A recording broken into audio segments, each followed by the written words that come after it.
Welcome back to the channel. I know it's been a really long time. I don't think I've put a video out since before Christmas. Been absolutely flat out busy with work, family, all sorts. Health wise, everything's fine, nothing like that. Just life's been really busy. Weather's been really poor. It's been up and down. Not really been worth getting out for fishing videos. I'll end up wasting a lot of money and not catching a lot of fish, and the video would be boring. So I decided not to bother trying because most of the time I go out, I can't get a video. Anyway, enough of that. I'm back doing the boat. At the moment it is still too cold to fiberglass. Today, when I got here, it's around 3 degrees. I need 5 degrees and above. But what I'm doing today, maybe you can see wood in the background. I've got one piece of the transom done, the wood done. What I'm going to do is basically use it as a template today. Template it. I'm going to do a quick walk around, show you the boat. I've got another piece of wood somewhere. Don't know where I've put it, which is also for the transom, the insert I was talking to you all about. I've actually found wood that's going to work, and I will explain and show it you today. Yesterday I was up here, spent 4, maybe 5 hours grinding fiberglass. There's no point videoing it because you've seen me do the whole inside of the boat. It's just the same again. I did a little bit up the front, and I've done all the back end of the boat.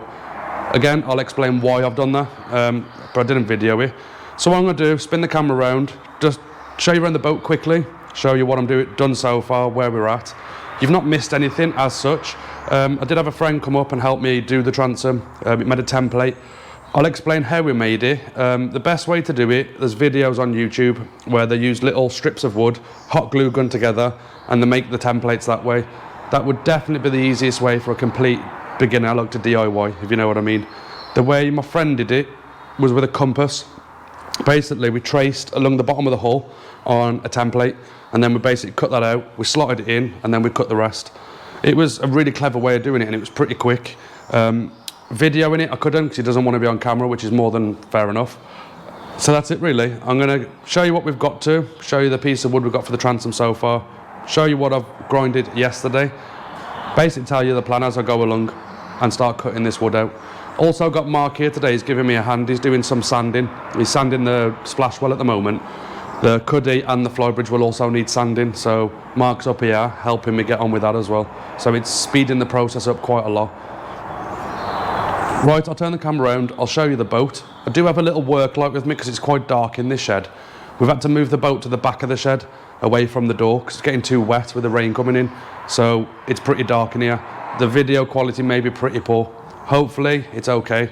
But yeah, I'll spin around now on the camera, show you the transom, and yeah, give you a little update, I suppose. Well, as you can see, we've got the first layer of the wood cut for the transom. You can see you got it pretty bang on perfect all the way around. I will try and demonstrate how we did it, but I don't own a compass. That's the problem. I'm not going to demonstrate it now, unless people say in the comments, yeah, we want to know how exactly you've got this cut so accurate, like all the way around the sides, everywhere. It's not a tight fit, which you don't want, because then it could misshape stuff. As you can see, it has got a little bit of movement in it, and you can get it out okay. It does get tight here, because there's a lump in the sides of the boat, but as you can see, it fits nice. The top, ignore the top part for now. Got it close, but not bang on. It's not a problem until we're finished, because I can shape that at the end. So that's it. I've basically used this as a template for the next piece. Once that's done, I need to do the insert, and then I'm also doing some work up the front. As you can see, all of this, I've grinded all the gel coat off. This is back to bare fiberglass, all the way up to about here. I don't know if you can see that on the camera. Also, this side up to here is all bare fiberglass. I've also done the back of the transom on the outside. The reason why, when I've removed the inner transom, the wood, when I've been flexing the back part of the skin, it's cracked all the gel coat. If I try and paint over that or do anything with it, the cracks that keep appearing, and it's a weak point for basically messing the paint up, stuff like that. So all the back end's been grinded off. So when this transom's done, it'll be fiberglassed inside to outside, the whole lot, back and front. Then the back, the American term for it is fairing or bogging, I think they use it. I'm just going to say it's filling, a car filler, for example. You've got to fill the back of it, and then get a lung board, anything like that, and get a nice flat surface to paint to. So that's what I'm going to have to do on the back, and on these.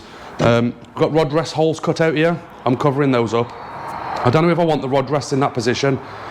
Because the transom's a little bit thicker than original, the splash well is going to be forward slightly, maybe by about 2-3 inches. Now, 2-3 inches is nothing, I know that, but these may be too far back, so the well could be up here. I don't want to have to be stretching all the time to try and get your rods in your rod rest, if that makes sense. I want it set out comfortable and nice. So for now, these holes will be fiberglassed up and blocked up like they've gone. If I decide I want rod rest there, I can just drill out some more holes and bang rod rest in, but I'm not sure what I'm doing. So yeah, this is it. Next week, I've got things on, truck driving stuff, CPC I've got to do next week. 28 hours CPC I've got to do next week. I did want to come up here really and try and start putting the transom in, but things have come up as they do. As soon as we've got the temperature, this is ready to go. Once this wood's cut behind me, yeah, I'm ready to do the transom. Just waiting for the temperature to warm up. It's absolutely freezing in here. I don't know if you can see my breath condensing. It's probably around 4 degrees. It's really cold. Anyway, I've waffled on enough. I'm sorry it's been so long since we've got videos out. It's not going to be weekly videos, unfortunately, not for quite a while anyway. It's going to be videos as and when I can get them out, in between doing the boat and doing whatever I'm doing. There's not going to be a lot of fishing, not a hell of a lot anyway. It's going to be this. I want to get this boat done. As soon as this boat's done, there could be probably 2 or 3 videos a week, believe it or not. There'll be pots, there'll be fishing, there'll be everything. Literally, I don't want to spoil it, but there's going to be a lot of content coming because I've got a lot of plans and I'm very keen to get out there. I'm going a lot of places with it as well, not just local. Anyway, I'll put the camera on time lapse potentially. Got to cut out more wood behind me, do the insert, and I've got another job up the front and explain a little bit more after about what I'm doing. Well, what I've done, I've templated all the transom pieces. The back piece, the recess part here and here, I wanted to really try and get it as one piece, and I managed to do it. I did it in little pieces. I've got them lying about, just like this. So this one is from this side, which was templated to follow this. I did the same for this piece, and then I've put it all onto one piece of wood. What I'm going to do now, on camera, is drop them all in place, just to show you the way it's going to work. I've got a bit of rubbish down here, but I'm having major problems with the camera because it's so cold up here. I've got 3 batteries. Every single one I've put in has gone dead instantly. So I've had to charge batteries for a while just to try and get some footage. Don't know why GoPros do that. When it's really cold, they will not work. The batteries just go flat instantly. They're all 100%, charged them all this morning. I recorded that bit of footage earlier, and now I have no batteries, believe it or not. I've got the pieces over here. This one looks like a bull. To be fair, it's a bit overkill, I suppose, or OCD, just to try and put this in one piece. But it may need a tiny bit more trimming up here, but I don't want to trim it yet. But that's that one piece. As you can see, well, I don't know if you can see, it's just below there by a couple of mil. So once I've got a layer of glass this side on it and a layer of glass that side, a layer of glass over the whole area, it'll be nice and flat. Then we've got 2 lots of 18 mil.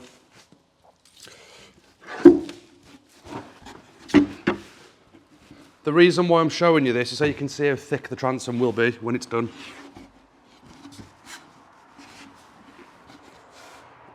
It's going to be flipping heavy as well, to be honest.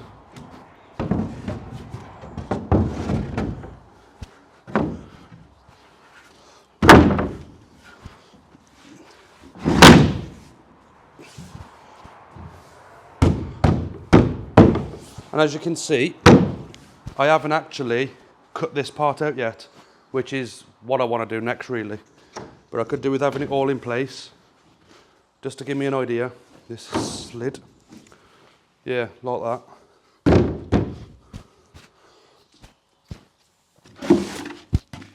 I am sorry if the mic's knocking about on my chest, moving around. I'll explain the thickness in a second. Let's just try and get this in.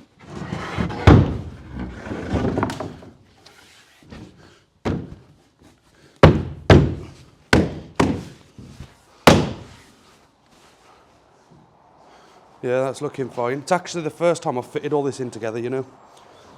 Just want to try and squeeze it together just to see. There's a little void down the back here, a very tiny one. It's not big. Just checking. This will all need clamping together, obviously, when I do the job. Yeah, this one's exactly the same. There's a tiny little void down the back. That's not a problem. I can sort that. Yeah, so this is giving you an idea how the transom is. I'll measure it quickly. Try and get a more accurate measurement while it's all there. Believe it or not, that, without fiberglass, without the Gravicol bonding paste, without all the in-between layers, it's already 50 mil thick. 50 mil is 2 inches. So, yeah, it's a good chunky transom. I will do a quick measurement. I got a feeling the last transom was around 40 mil. Somewhere around there. I'll do a quick measurement now. Yeah, the last transom was 41 mil thick to be precise, because you can tell the way it's been fiberglass with the mould over it. So yeah, we're gonna have a bit more thickness in the transom, more strength. There is a little bit more weight there, I suppose, but it's probably a few kilos, maybe, I don't know, 15, 20 kilos compared to before. So it's not a massive weight increase. But as you can see, this gives you an idea of the transom. The plan will be, the first layer here, I'll be fiberglassing this side. What I'll do then is I'll bond it into the skin of the boat. So that'll have one layer of fiberglass. I can't go too many on this because I don't want to bring it out too much because it'll mess up the rest of it going in. So one layer this side, maybe of just like a cross strand matting. It'll go in with Gravicol bonding paste and it'll be squeezed in place. This will be clamped in tight. So this will be nice and flat. Then I'll be fiberglassing the top. However many layers it takes to bring it up level to the rest of the transom. I've got a feeling 2 or 3 layers will be plenty. Once that's done, that piece of the transom, that 18 mil ply there, it'll be fiberglassed on the inside, maybe 1 or 2 times, with cross strand and then woven, and then cross strand again. Then that'll be bonded in and all clamped and compressed. Come back the next day and do the same with this piece. So I'll be fiberglassing on top of that one, fiberglassing 2 or 3 layers on that one, and then that'll also be clamped and Gravicol bonding paste and clamped together solid. Then all of this will be fiberglassed and tied in everywhere, probably a couple of feet up the hull, up the sides. I'm even going over here as well when the well goes back in. Roughly, that's the idea. It's not exact, but that's basically going to be the plan behind it all. So yeah, you can see we are now slowly getting somewhere. This job, you can do it in 1 day if you really want to. You don't have to use bonding paste. A lot of people don't. They just do the layout wet with all the fiberglass layers. You don't have to use the Gravicol bonding paste that I'm using. A lot of people fiberglass it, and while the fiberglass is wet, they put all the layers together and then they clamp it together. So basically the fiberglass is what's holding it all together, cured, which I'm guessing is totally fine. But to me, I want these layers to dry. I want to make sure there is no air voids in there at all. So by me, for example, fiberglassing this, I'll use a thin roller, get all the bubbles out, let it go off tonight. Next day I come back, because it's laminating resin, I don't have to touch it. I can just go straight on top of it with the bonding paste. So basically then that'll be bonded, and I'll have clamps on here like this, squeezing everywhere. I'm hoping I get a bit of squidging out basically of the Gravicol. I want to make sure there is no air pockets in there. It's an old boat. Obviously, this is not 100% square. Nothing's dead flat. That's the whole point of the bonding paste and clamping. The bonding paste, say if there's a little bit like a millimetre out, the bonding paste will fill it when you're clamping it together. If that makes sense, it'll splurge out everywhere. So you need to put plenty on and make sure there's plenty of over splurge, if you want to call it that. So that's it. I don't want to keep waffling too much, to be honest. But yeah, this is good. I'm happy with it, to be honest. And then obviously, the splash well's going back in. A few people have asked if are you putting the splash well back in? I'm putting the splash well back in. It's a lot safer boat with a splash well. So the splash well is going back in. Yeah, I'm hoping around 3 days to do this job. It's not going to be 3 whole days. I'll come up here and put this in. Might only take me a couple hours, maybe 3 hours, something like that. I'll come back the next day then once it's gone off and carry on doing the job. Maybe it'll be 2 or 3 hours for the next layer and 2 and 3 hours for the next layer. If it was summer, I may be tempted to try and stay here all day, bang it all out in 1 day, because the temperatures are quite cool and I want to get this done in the next few weeks if I can. Well, I wanted to do it next week. I just don't think we're going to have the temperatures. But I want to get it done the next few weeks. So I want to do it layer by layer. So it's got time to go off in the day when the temperatures are up. So it's safe basically. Once this is done, I've got to do a piece up the side. Once the piece up the side's done, which I'll do a video on for next time, because I've changed the design of the boat a little. Once I've done that piece, I'm flipping the boat upside down to work on the hull, ripping the keel band off, reinforcing the keels on the boat, 2, 3, 4 layers of matting, which I'll talk about when we get closer to it. Once that's done, turn the boat back over, stringers in, floor in, cuddy on, flybridge on, bulkhead in, and basically make it into a boat again. Then final B will be to be spraying the boat. I'm spraying it myself. I'm hoping it don't look terrible. That's what I'm hoping. But there's a lot of prep work gone into it. And obviously there's going to be a lot more prep work, a lot more sanding. But I'm taking my time, obviously. I'm still doing it, but I am going to take my time doing it. I'm not rushing the boat. So yeah, I want it immaculate. It will basically be a brand spanking new boat.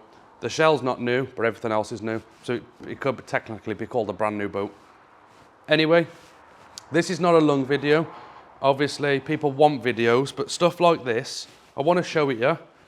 It just don't last that long, unfortunately. So it might be 4 or 5 minute video because I have waffled quite a lot. I've missed speaking to the camera. I've not done it for months. So next time you see us, we were putting this transom in. There's not much else I can really video and record to show you. It's more grinding, more sanding. You've seen plenty of that anyway. You're not going to learn anything from that. If you have any questions whatsoever about doing this transom, please drop it in the comments. Try and explain quickly, if I can find something. I'll try and demonstrate it with these little bits of wood. Let's just pretend it's like a giant chopstick. Let's pretend this is a compass, like you used to use in school. You got your point there and your pencils there. The way we did the transom, I'll try and explain it for you. It was very clever. Basically, you've got to keep it, say that's the transom, and you put it against the transom. You can't be changing the angle this way. You've got to keep this part dead level. So when you're moving it like this, keep it level. So I was inside the boat. Basically, we had this at the bottom of the transom skin. We had like this cardboardy stuff. It's very thin, like cardboardy wood. And then basically what we did, we traced it like that, along the bottom, and come along it, like this, all the way across, just like that. And we traced it onto the wood. Then we cut that out, and we lowered it in. Obviously the top piece was up here somewhere. We sorted that out after. We did the same with the sides. So we went all the way around the transom, using a compass, basically. Right around, and that was it. It was done. Easy. I say it's easy. I suppose it is easy for a couple of you, and that's the best way to trace it, and it was spot on. There was no messing about. So yeah, I hope you enjoyed this really short video, boat video update. Sorry for all the waffling in this video, but it has been a long time since I did a video. It's a bit of a catch up as well. But yeah, you can see there's a bit of progress, which I'm happy about. Thank you for watching, and I'll see you in the next one.